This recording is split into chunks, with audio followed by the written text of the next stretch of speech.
This City of Waynesboro Planning Commission work session for Tuesday, May 2nd, 2023. Do you have a volunteer to say the pledge?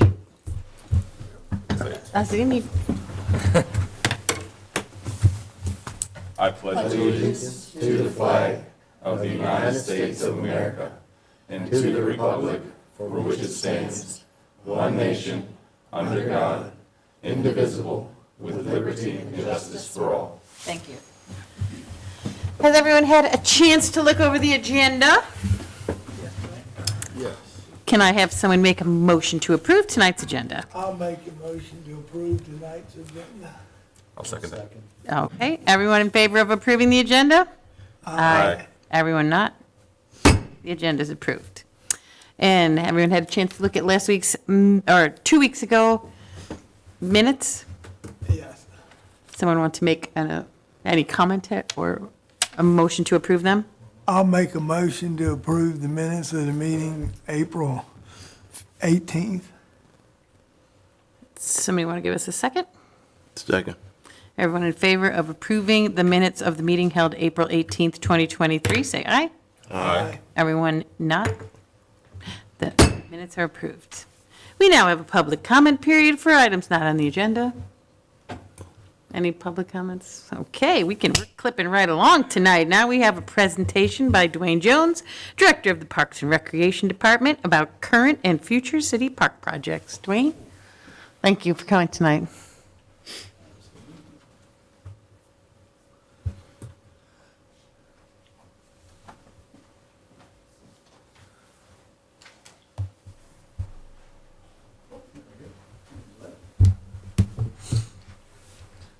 Good evening. It is my pleasure to be here.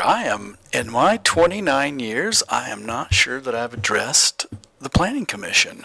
Well, you're missing, we're like the best ones. It is, and I'm excited. You're certainly the most fun. It's certainly the most fun. Well, it is my pleasure to be here, and I am excited to tell you about some projects that we have going on in the Parks Department, as well as some future projects. We have them in a variety of stages. Let me find the on button here.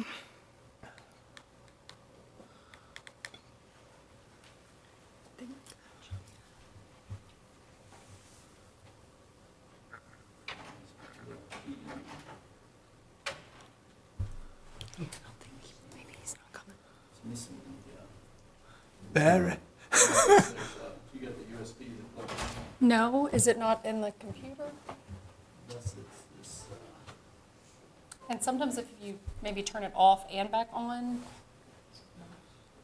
it's like it has a delayed response sometimes. Technology is a wonderful thing when it works. There we go.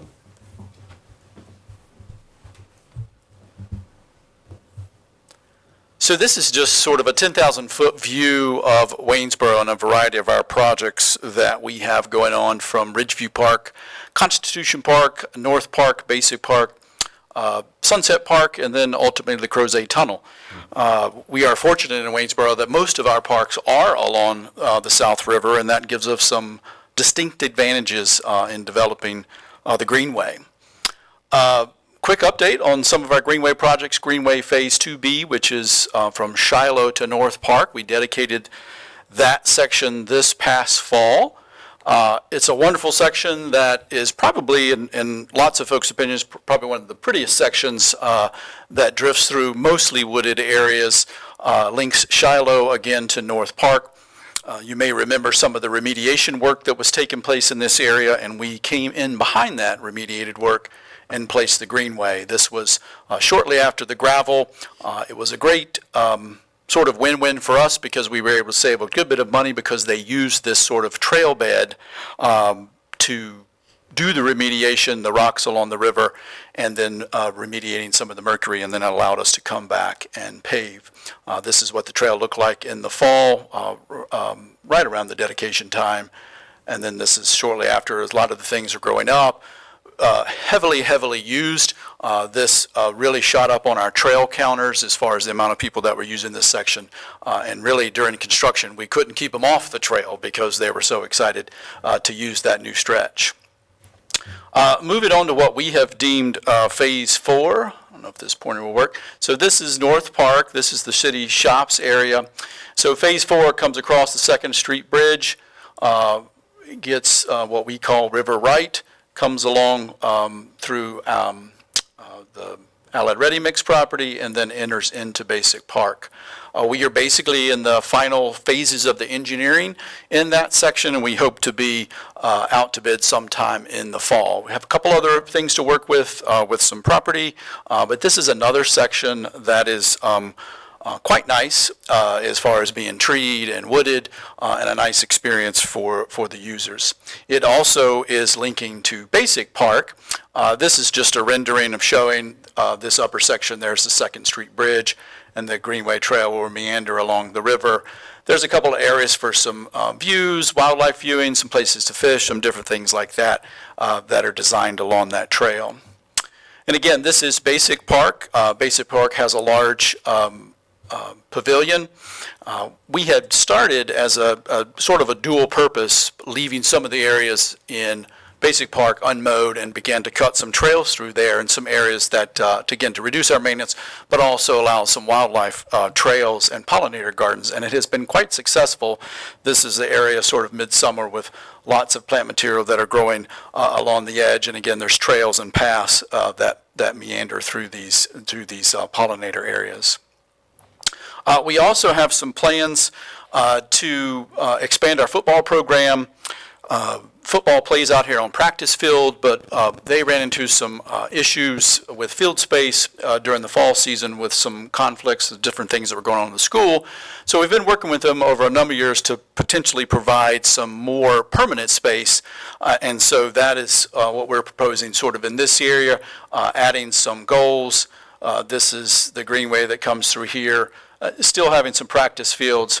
One of the issues that Basic Park has, we don't have a restroom, but we just are applying for a Department of Conservation and Recreation grant to potentially build a restroom. So that will be exciting to add another addition to Basic Park.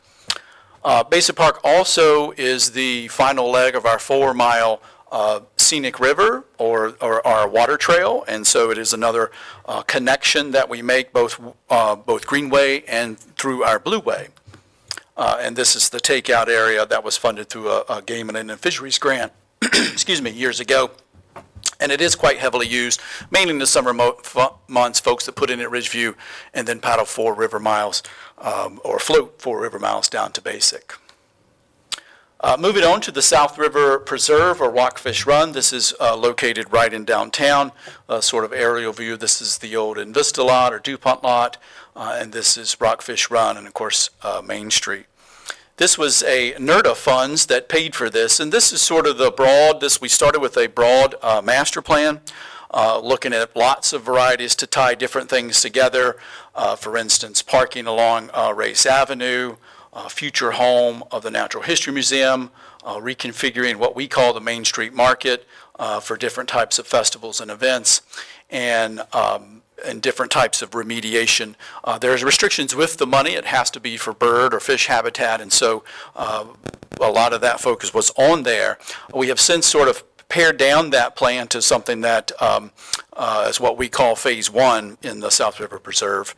We are excited because it is adjacent to the upcoming museum, and we think that just provides a unique opportunity for folks to either leave the museum, come into the park, or go to the park and go into the museum. So we're excited about that down the road. This is Phase 1 of the SRP, and again, there's rerouting of Rockfish Run to create pools and cool this water down before it enters the South River. It's a little hard to tell at this scale, but there's a handicap fishing area down here. This is the large parking lot that comes and returns to habitat. We pull the greenway off of the edge of the river and sort of meander it back through this forested area. And then we still remain some of the parking, but we've laid this out in a way that we can add future elements to the South River Preserve if funding becomes available.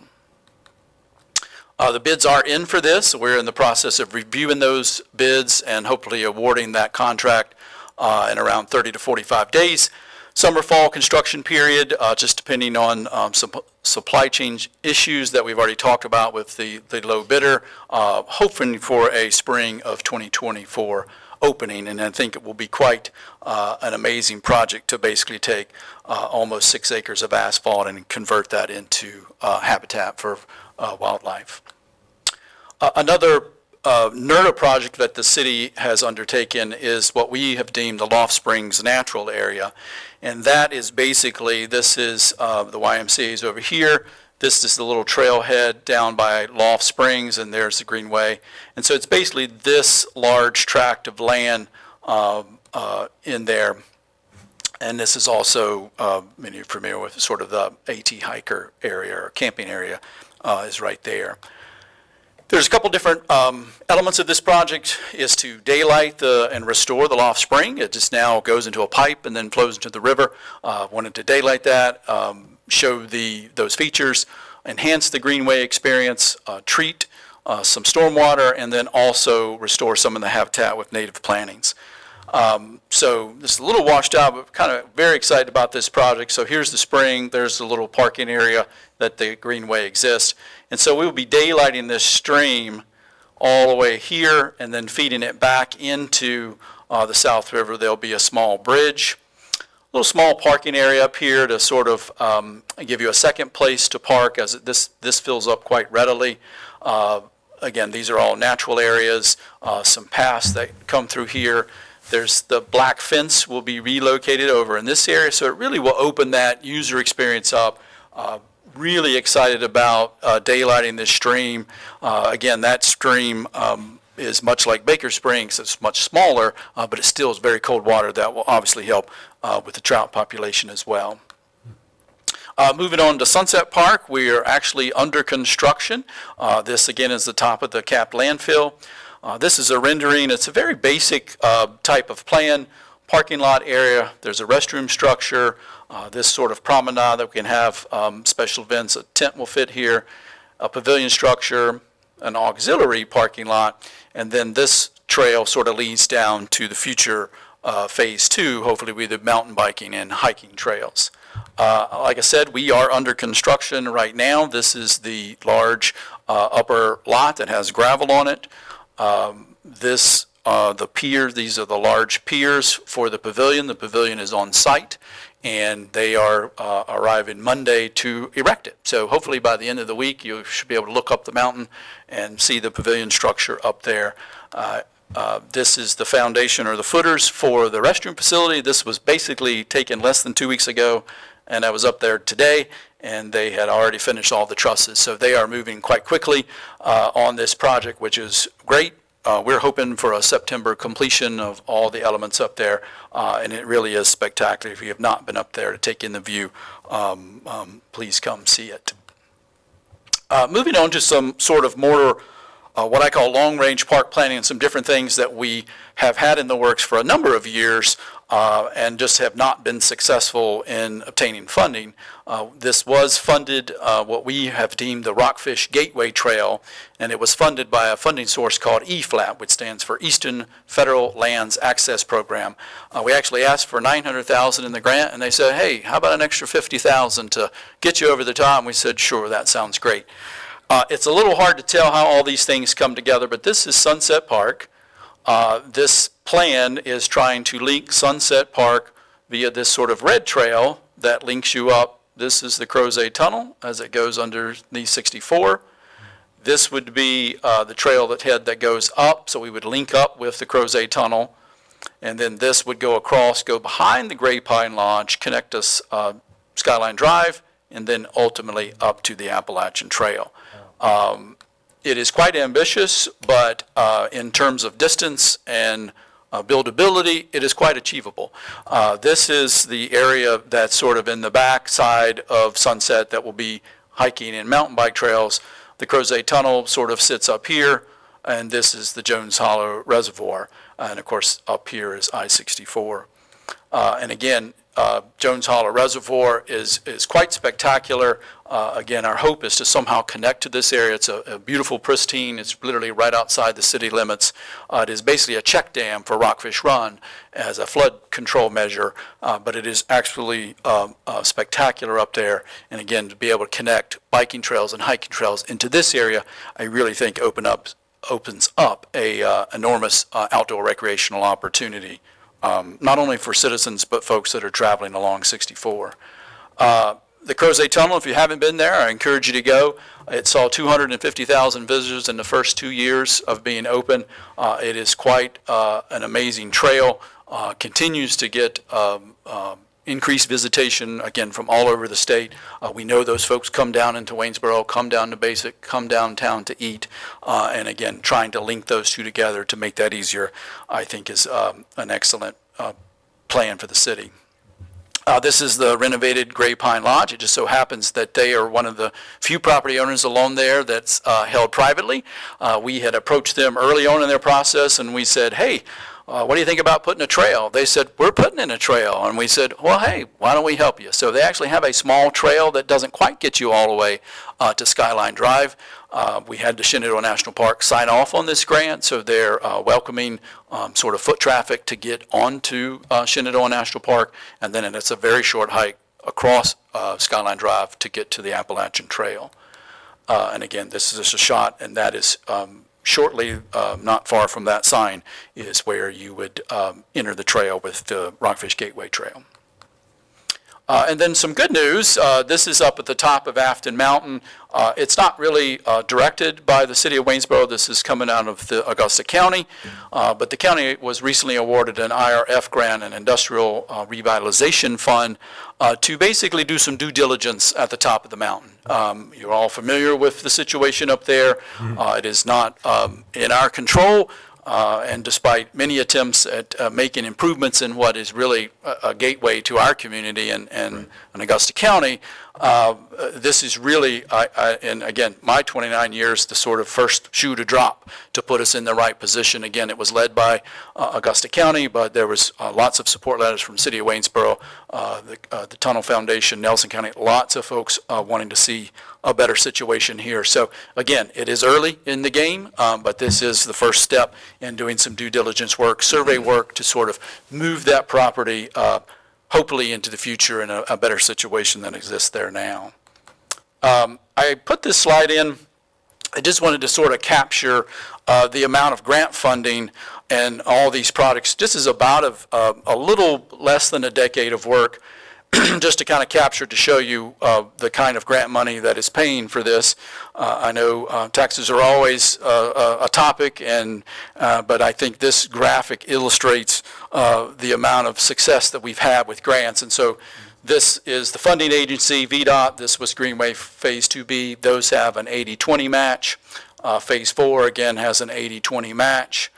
Sunset Park was ARPA, had a small match. The South River Preserves, about a $2.8 million project, unmatched. Rockfish Run stream restoration, we got a small SLAF grant. It's sort of combined with this one. That was a $312,000 unmatched grant. Loaf Springs is another $1.2 million. Again, no city match.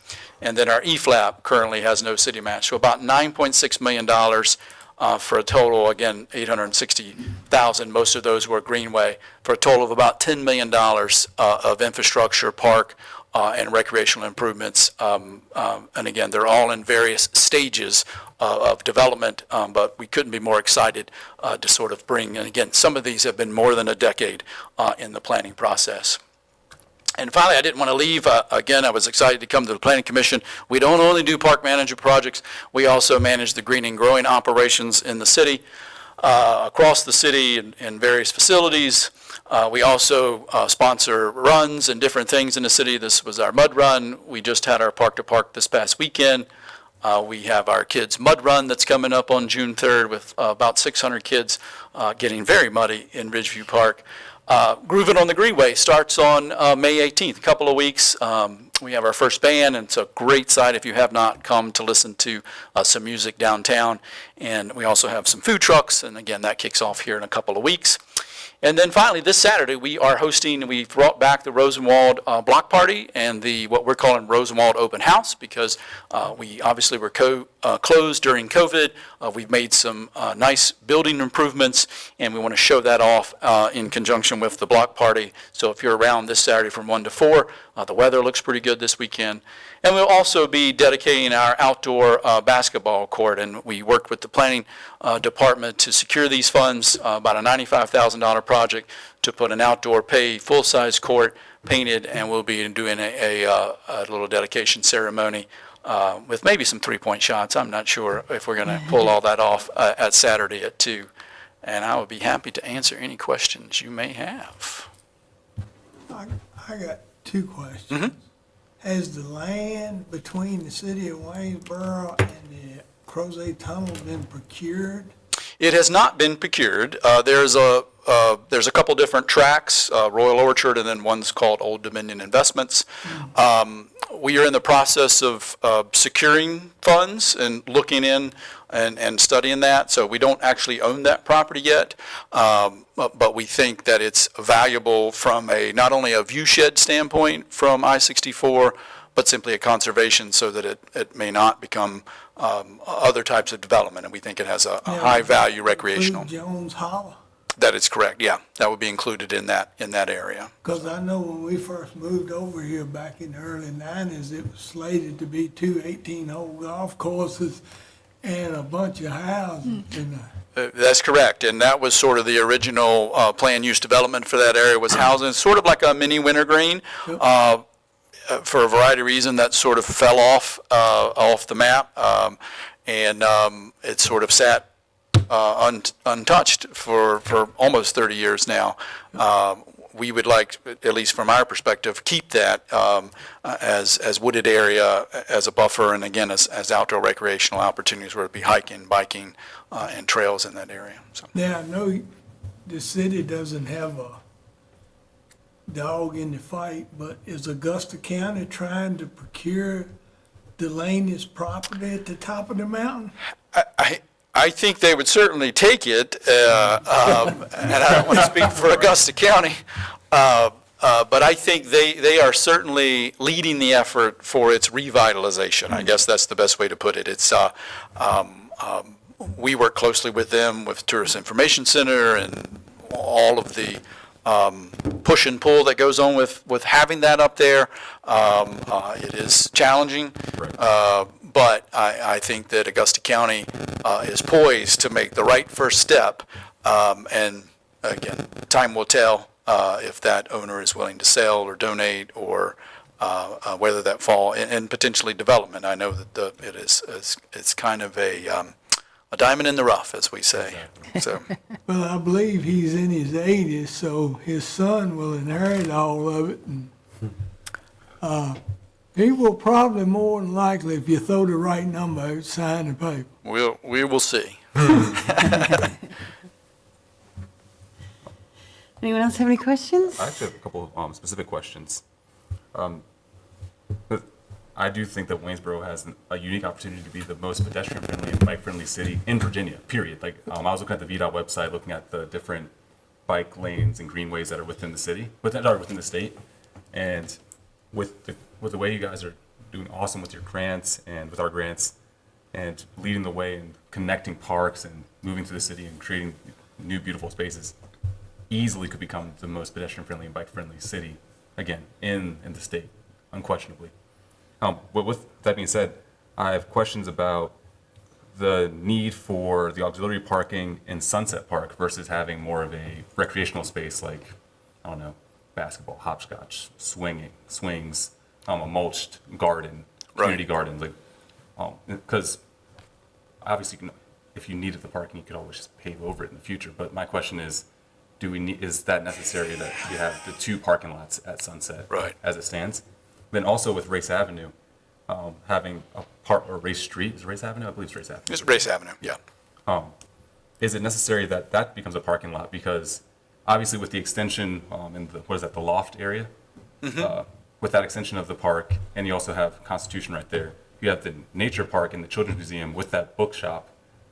Having that parking lot that could create a pedestrian issue when it comes to children crossing to that nature park and to the Children's Museum Right. from Constitution, playing soccer or what have you, back and forth. That could become a tight location when it comes to children and vehicles. Sure.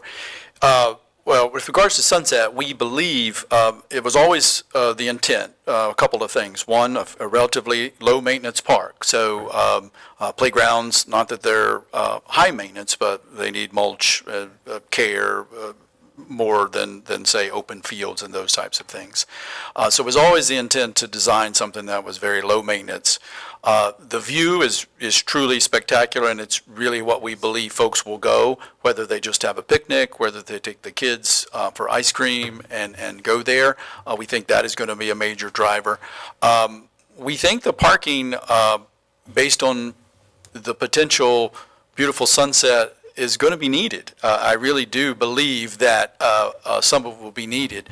The way the sort of landfill was capped, it sort of had that lower area, which is going to be a gravel lot, and the upper lot is going to be paved for sort of this phase. We also did that intentionally in the hopes that we complete the mountain bike trails, that's closer to the trails, that you could have your mountain bike folks or your folks hiking in that lower lot who are going into the trail section, and then have an upper lot that's allowable, fully ADA accessible for your family, or if your grandmother wants to go see. So that was, yeah, exactly. So that was kind of the idea, a little bit behind the use of the two lots. We do plan to have meadows up there, some sort of small auxiliary walking trails. But we do have a good offering of what we call active play, whether it be soccer fields, playgrounds, baseball fields. We have a good inventory. It's not, we still have room for more, but there is a good inventory of sort of that, what we call active space. And we sort of looked at Sunset as a more passive type park, less program space. We also do think that it will be in high demand for special events, for venues. I can't tell you how many people said, so you're going to allow weddings? We're like, yes, we will. And in fact, I think we will have a long list of folks wanting to do different things there. Again, we have a fully functioning restroom that'll accommodate events. We've designed the space at the top so that it's expandable. We're planning sort of some outdoor furnitures if you want to go up there and just have lunch. So we think it sort of fits that sort of passive place to visit, place to view, but then also has an active point. I mean, mountain biking, that is going to be challenging. It does have some slope, and you will have to do that. So it is kind of a blend of both, but it's really, given the success of our Greenway and the amount of users, there are, I think, a fair number of the population that would enjoy a sort of more Appalachian Trail type hike as opposed to a Greenway, which is great, but it's I won't say it's sterile necessarily, but it's safe, it's asphalt, and so that experience of sort of getting into the woods, we think will be appealing to folks that come and visit Sunset. So I don't know that we're. It's good. Also, it's good to hear that's more of a gravel right now.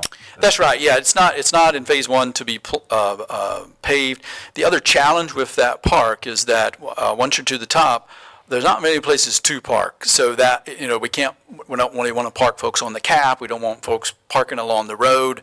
And so it's sort of that balance of what's too much, what's enough.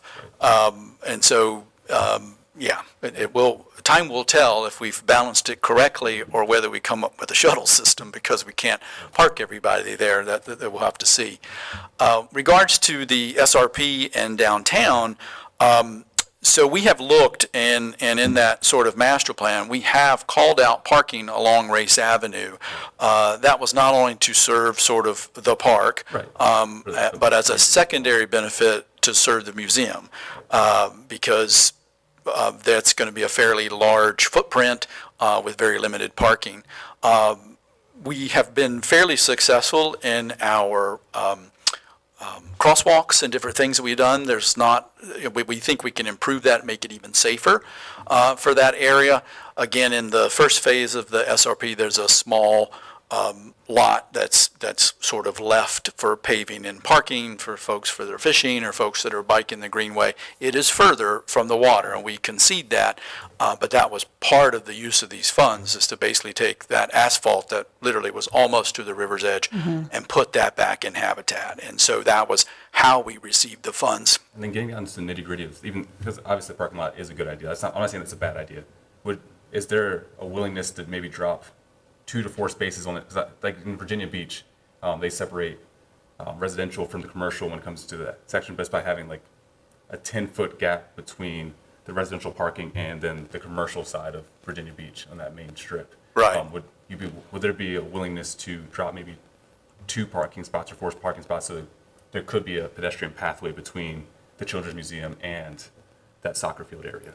Oh, I think there's something, once we decide to take a look very hard at sort of Race Avenue to connect to the museum, Stone Soup, and in fact, we are contemplating putting in another transportation grant to basically link that section through there. And so we will take a hard look at how to get folks across those areas, have sidewalk adjacent to that sort of parking area, and absolutely, it's sort of a cut-through road. We don't really deal with a whole lot of speed issues there, but certainly taking into account the Children's Museum, the Stone Soup, and then ultimately connecting, it's be a strong connection to the parking lot that we have, the trails in the South River Preserve, and then ultimately to the museum. So absolutely, we will consider that. Parking lot?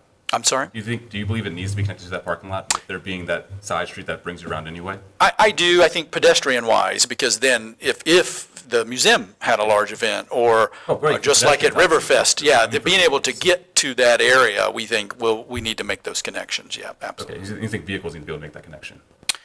Vehicles or? Vehicles be able to take race to the Constitution parking lot? Correct, yeah. Well, partially because we ultimately will need that parking. So I think having that through there and having it close to downtown or to the museum, I think is just sort of a good planning tool for there. I mean, there's a couple ways to look at it, but I do think the need, once we remove that large amount of asphalt that's not heavily used for everyday traffic other than fishermen, but large events, Riverfest, it was nearly full for Riverfest. Fall Foliage Festival.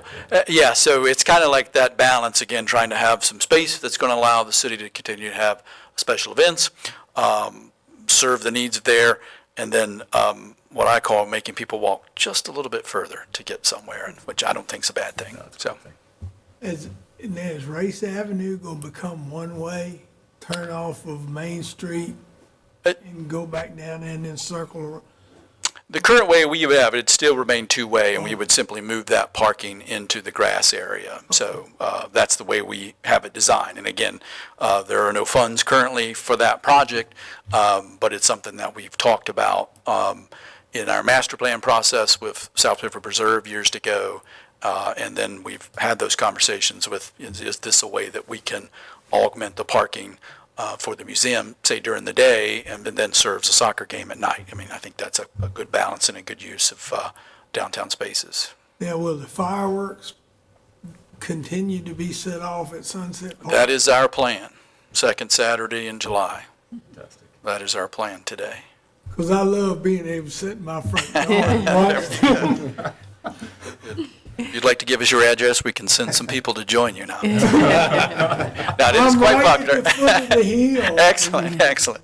Yeah, no, I think it's been a nice event, and being able to see them from a variety of places, it is. Yeah, the only other thing I wish they would do, I know Parks and Rec doesn't have anything, but downtown, if they were to close off a street like you do in Stanton for some events, on that Saturday, let the restaurant set up tables on that street right there.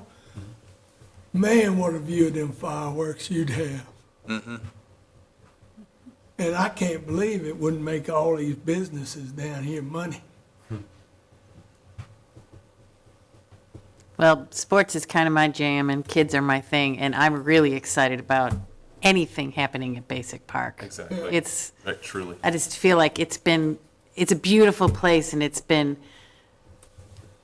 difficult to use and maybe underused, and it makes people a little sad, I think. And so, Well, and we're excited. This is I'm a very really- competitive grant for Yeah. the restroom project. Right. And I'm excited to see football fields over there. I'm That's really right. I mean, excited football about it. plays there, but we've been trying to figure out a way Yeah. to expand it, make it a little Right. bigger, put some things there. It is a beautiful park. People It is. do use the park. They go to the river. It's the only youth trout stocked stream in this area is in Basic Park. Again, love that park. connecting I'm the excited for Greenway, connecting the Blueway, Right. and a terminus that is a great little park.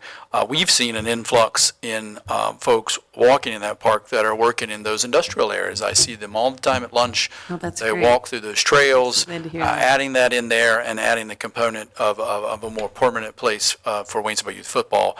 We think it's just a great blend of, again, athletics with passive Right. and folks that are going to use Right. it. So, It'd be and super. fingers crossed, we get the grant for the restroom, because that Well, would make a huge please difference. come back and fill us in on what keeps happening. Absolutely, It's been great to absolutely. have you here, and we Yeah. sure appreciate that. I'm speaking on behalf of all of us, No, no, but I do. we Yeah. sure appreciate the diligence in grant writing and stretching every dollar you can to make us, I've had lots of family come from out of town, and they're like, I can't believe how many parks you have here. Right, right. So, Absolutely. right, we sure appreciate Yeah. it. Thank We you very should much. make it an annual thing to just do an update. I think You know, it's a great we do- idea. It's we- really- We overlap a lot with planning, and we have our own commission, and you Yeah. folks are It's- always it's- welcome to it's- come there. it's- and- It's good to hear what other people are doing, too, so Yes. thank you very much. Absolutely, absolutely. Thank you.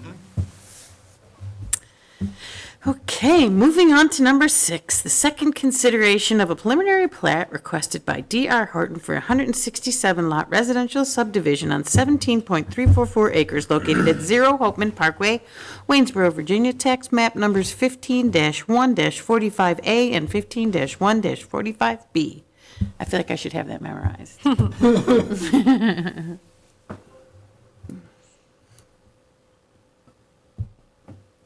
Thank you, Elisand.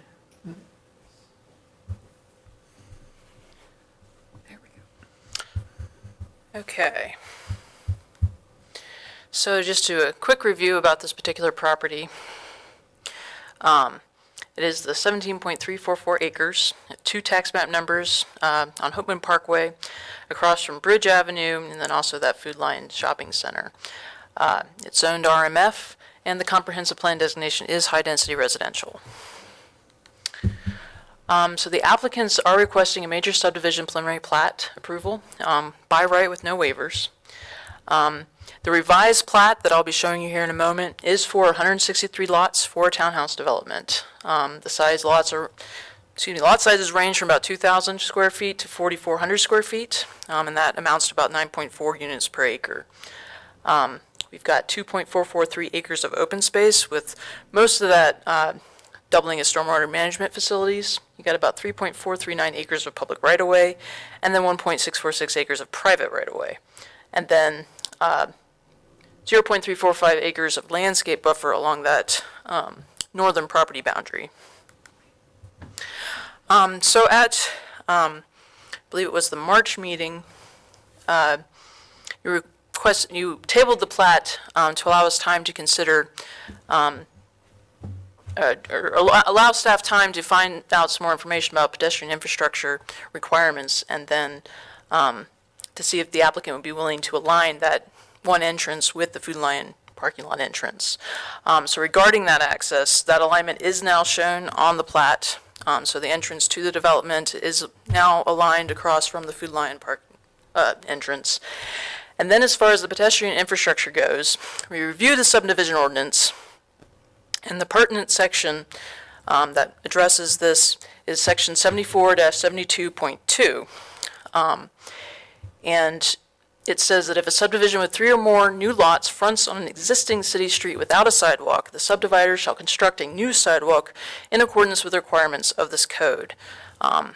Prior developments, the city has been interpreting this to mean that along the Subdivisions that front on main roads like Hopeman and Ivy don't necessarily have to put in sidewalks, but they need to make sure that all the sidewalks, the interior sidewalks that actually have lots fronting on them, because the lots don't always front directly onto Hopeman or say Ivy. Those sidewalks wouldn't be required, but the interior sidewalks were the sidewalks where the lots are actually fronting on. So you think about Evershire and as an example of that. So we reviewed this section with legal counsel. We updated you about that at the last meeting, I believe.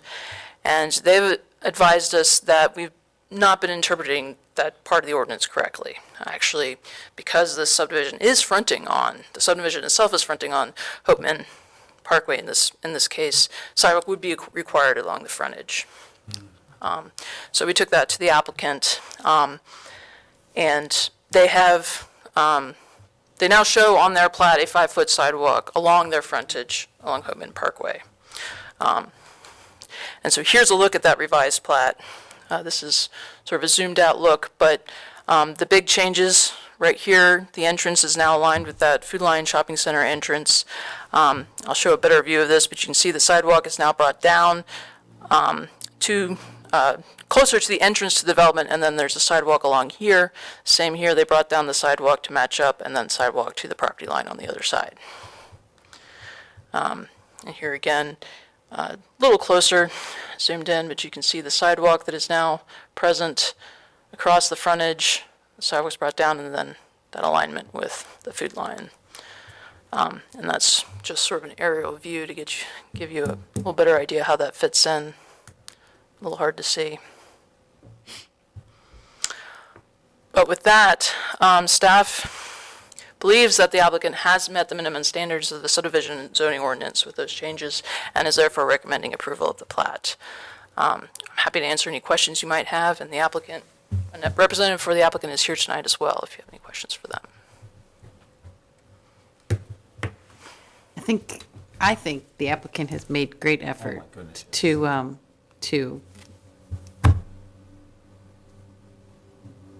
do everything they can to make this as feasible as possible. And I feel like I've read through this stuff time and time again, and I'm impressed with the applicant and their diligence and their offers to realign and readjust to make it as appealing and as practical as possible. So. And I know that there were some questions from after the public hearing, we didn't have anyone speak at the public hearing, but just after we held the public hearing, we did have some questions about crosswalks, and that kind of brought up the whole conversation. So we did ask that question to legal counsel, and then, there really isn't anything in our ordinance related to crosswalks, but legal counsel did feel like we had been maybe in the past interpreting it in a different way, and if you actually read it, that from a legal mind, they felt like it could be interpreted that sidewalk was required, and so having the applicant submit without, staff can say it's now compliant with the subdivision ordinance, with the new interpretation of. It's too bad the subdivision next to it Right. they read the rules the wrong way, because now we just sort of have a sidewalk to nowhere. So the hope is we will also be looking at like future HSIP applications for a potential crossing there. Great. We did reach out to VDOT of what they would want to see for a crossing there. So we could make application in future grant years for that. And then, obviously look into that corridor more completely and what connections we could make to, connect to the existing sidewalk, yes. Right. That's great. Yeah, I'd just like to echo what Shannon says. I think the applicant has bent over backwards to, so to speak, to conform to what we've asked him. The only thing I wish the lots were bigger. But I know all developers, they gotta maximize what they got to maximize the profit. Other than that, I think they've done a great job, Yeah. presenting that subdivision. And it does meet the ordinance requirements for lot sizes, so that kind of gets back to the non-discretionary act of Right. essentially you all looking at the plat and staff's recommendation that everything that they are showing is compliant with the ordinance. Right, so we didn't used to do it this way, so what do I need to say to make a motion? I don't want to like trip myself up. Right, so we've already held the public hearing, and so you, because they no longer go to council, you Right. are the final decision. Right. So you could make a motion to approve the preliminary plat. Okay. And then if it is approved tonight, then that would be signed by, Shannon does sign it. Yeah, I do. Then you would Okay. sign. yeah. Okay, so does somebody want to make a motion to approve this preliminary plat as presented today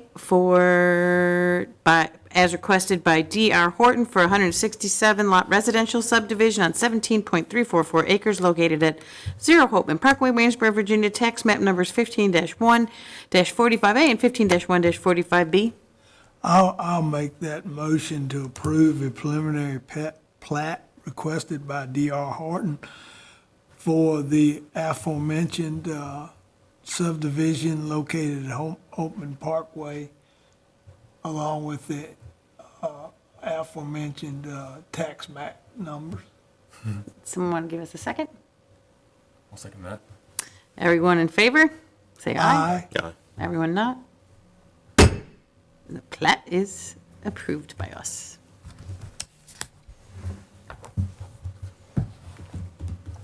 Well, now that we read this differently, we'll have less sidewalks to nowhere, right? Because now all the next subdivision should have it. So because it's in the subdivision ordinance, there is the ability for an applicant to request a waiver. And that actually, in kind of a roundabout way, goes to council. Council Right. would have to approve a waiver.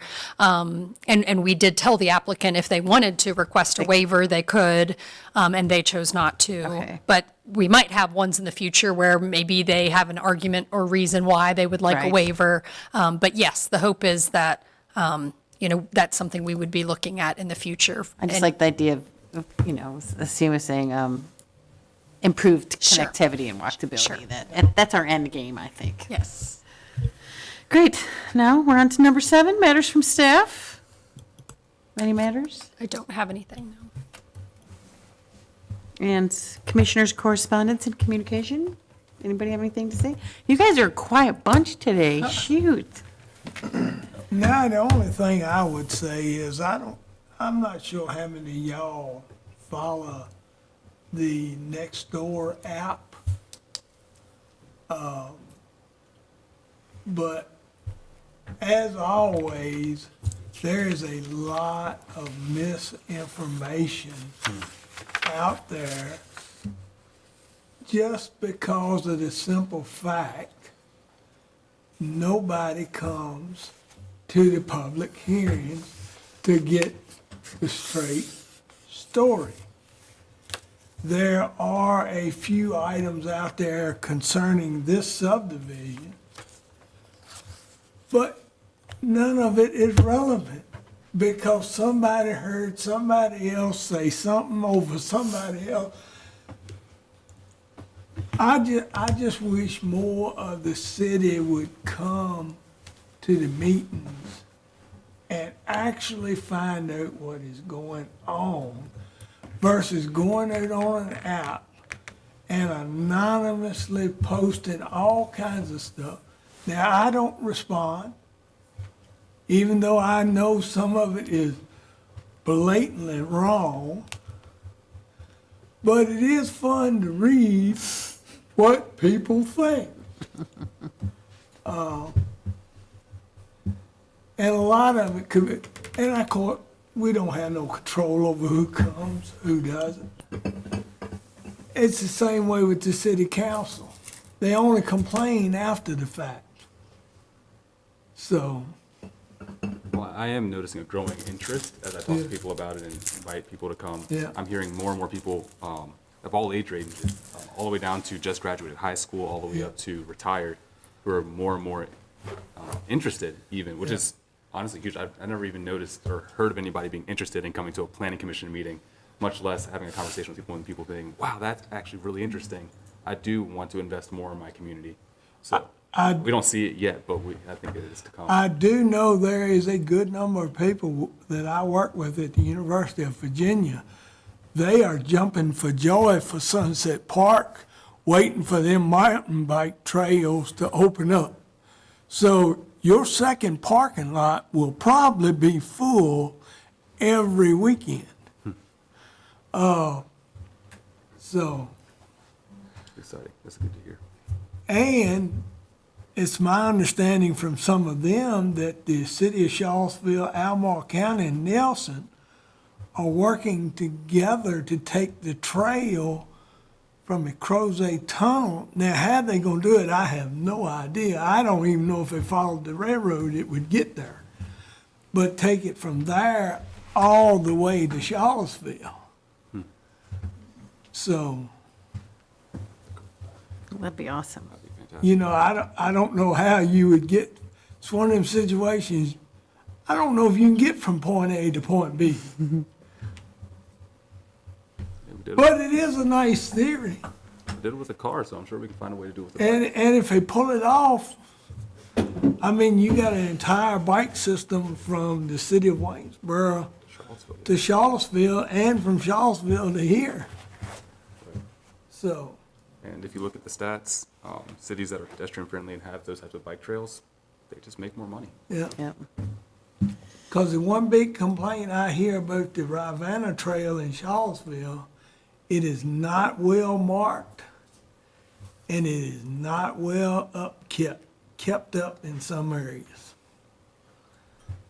And I don't think we're gonna have an issue with that over here on sir. this side of the mountain, Oh, sir.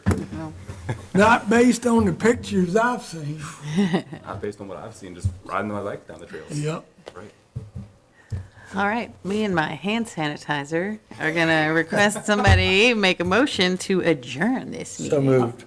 In a second. Second, everybody in favor of adjourning? Aye. And everyone who wants to stay and party some more? We are adjourned.